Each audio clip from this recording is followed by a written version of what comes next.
which it's just not going to be Sean McVay's year. So let's do glass half full. First of all, the Bears found a running game. All quarterbacks, especially young ones, DeAndre Swift, strong performance, catching, running. Good news. Took them forever to find it, but they found it. Secondly, Caleb Williams has increased his completion percentage in every game. He looked more poised. He looked comfortable. He had no turnovers. So that's good. They're 2-0 when he doesn't turn the ball over. Also, Matt Eberflus is a very good defensive coach. They have a top 5 third down defense. I think their red zone defense is pretty good. So the head coach knows his side of the ball. But the concern is, this is it? This is what it's going to look like offensively? Caleb Williams, every scout, every insider acknowledges people who have won Super Bowls, he's transformational.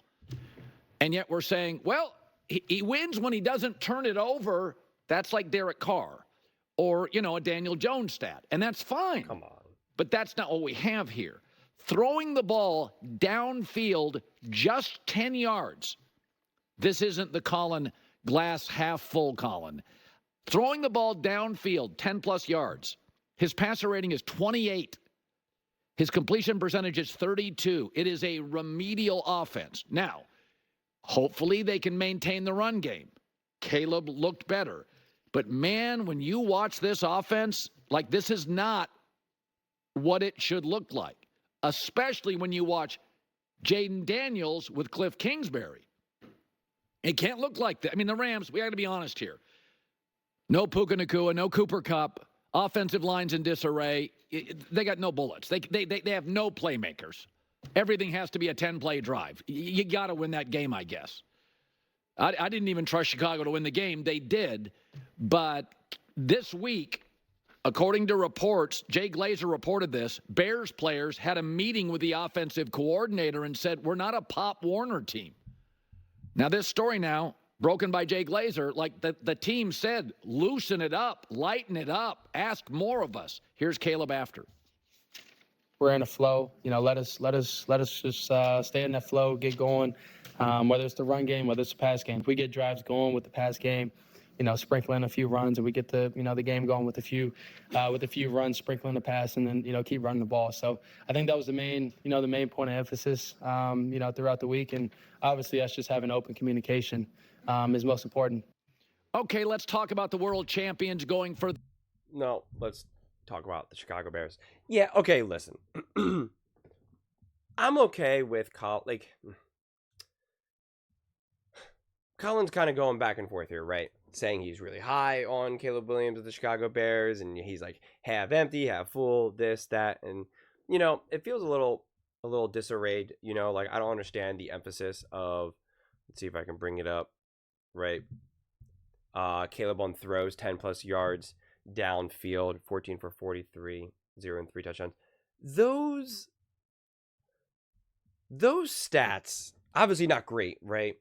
But when you look at just neutral stats in zero context, it's really hard to really understand what that means, right? When you just look at that, you're like, oh, that's awful. And it's like, okay, but why is it awful, right? Is he throwing it? Is it with pressure? Is he just throwing it down the field? Is this one of his games where he had to throw the ball 40-some times? And it's like, well, when you throw the ball that many times, of course you're going to have it. What is the situation? Are these guys actually open? Is he trying to open them? Because it's going to be a combination of things. I blame Caleb less on that and more on the offense. So if you want to use that as an indicator to continue to point out Chicago Bears' offensive deficit, I think that's fine. But if you want to use that as a mean to say, see, Caleb is not as good as you think he is, that's kind of my issue. Because he talks about Jaden Daniels. Cliff Kingsbury has Jaden Daniels throwing guys wide open, right? Wide open. And that offense has such a rhythm that you can do the short pass, rip off a 5-yard run, 15-yard pass, right? It's such a rhythm. Cliff Kingsbury has been an absolute genius this season so far with Jaden Daniels. Caleb Williams doesn't have that. And I understand what Colin is saying. This quarterback is supposed to be transformational in Caleb. Does he need to be transformational in the first 4 games? Like I just think that's not fair. And I understand because now you're comparing it to Jaden. You're seeing what Jaden has been able to do. And it's like, well, see, look what he's been able to do. Look what CJ Stroud is able to do. I just don't think that's fair. I really, really don't. Everybody progresses and grows at different rates. They have different situations. And I don't get the pile on. Like, if we want to talk about the Bears as a whole, they finally got the run game going, 131 yards rushing, right? Caleb was asked to throw 23 times. That is the way you do it. It was high percentage throws. This is the way. Get him in rhythm. He would maybe be better at this 10 plus yards if you were able to get him more comfortable from day one doing 17 for 23, right? Having a run game. That's what they did with Jaden Daniels and the Washington Commanders, and now look what he's able to do. You got to give him the easy layups. You got to do it. There's no need to overcomplicate everything. And I even liked some of the safe, easy runs from Caleb as well, right? Like he ripped off like a 7-8 yard run, slide, right? Like those are nice little things. It keeps the defense honest. It keeps the defense in a way where it's just makes it a little bit more unpredictable. It adds another dimension that I really think was good. I think he moved better in the pocket. I think he stood in the pocket. There was a couple times when normally I would have thought in the first 3 weeks he would have felt the pressure and would have jumped out of it. This time he felt the pressure, but he didn't have happy feet. He stayed in it and was like, I can stay in here. I can make a throw from the pocket. He moved in the pocket, I thought, significantly better. And the Bears as a whole going into this game felt like they actually had a game plan. Like there was actually a rhythm to the play calling. They had an actual game plan. It was the first game that I watched and I was like, I know what they're trying to do. I know what they're trying to accomplish.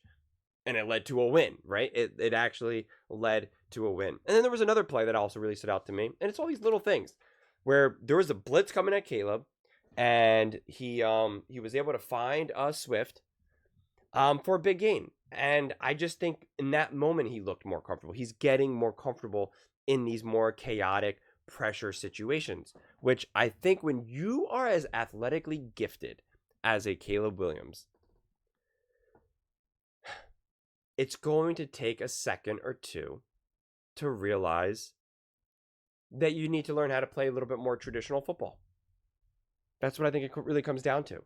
He relied so heavily in college in the untraditional that it's going to take him a minute or two to kind of find his footing in the elementary aspects of the NFL, which is a good problem to have because those are all fixable problems. Those are all things that he should be able to continue to develop with just time, with the right roster, with the right coaching staff, whatever it may be. It's the other stuff that is a lot. You can't teach it, right? You can't teach someone to be able to do some of the things that Caleb can do. The problem is we haven't been able to see all those other transformative things because the other things haven't been going well.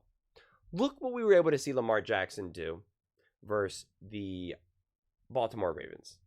You know why we were able to see Lamar Jackson's, eliteness be put for everyone to see? Because he had Derrick Henry be able to run for nearly as many yards as Lamar threw and ran himself combined. That opens up everything. And that's what it takes. When Lamar doesn't have that run game, he didn't look as transformative. He can in some games, but not every game. That's the problem. They had no run game in the playoffs against the Chiefs. What did Lamar do? Nothing. He looked completely average. He looked like a backup quarterback. So you need to have a balanced offense. You can't just rely on your transformative athlete, your transformative quarterback to be able to constantly do that, especially as a rookie.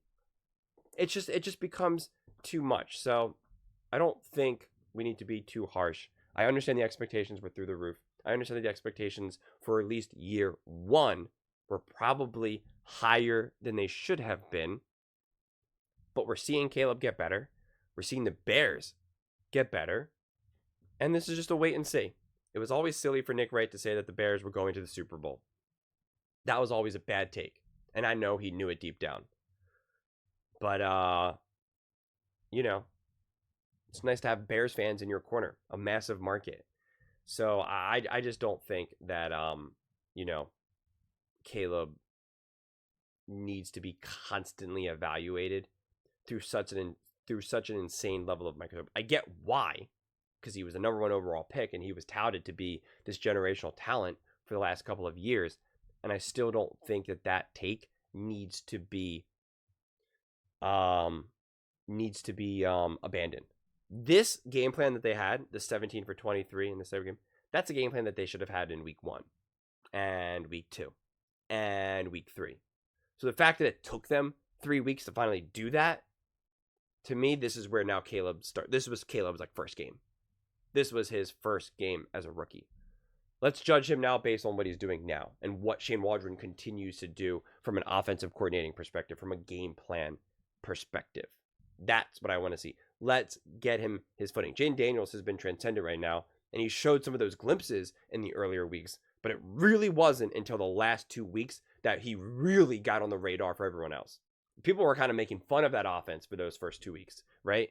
They got blown out by the Bucks, and then the second game they beat the Giants, but it was because the Giants didn't even have a field goal kicker, right? They won that score 12-10 or whatever the heck it was. People weren't praising Jaden Daniels. They said, "Oh, high percentage throw, accurate, but it's all short little dink and dunks, little stuff." Like they weren't really praising it.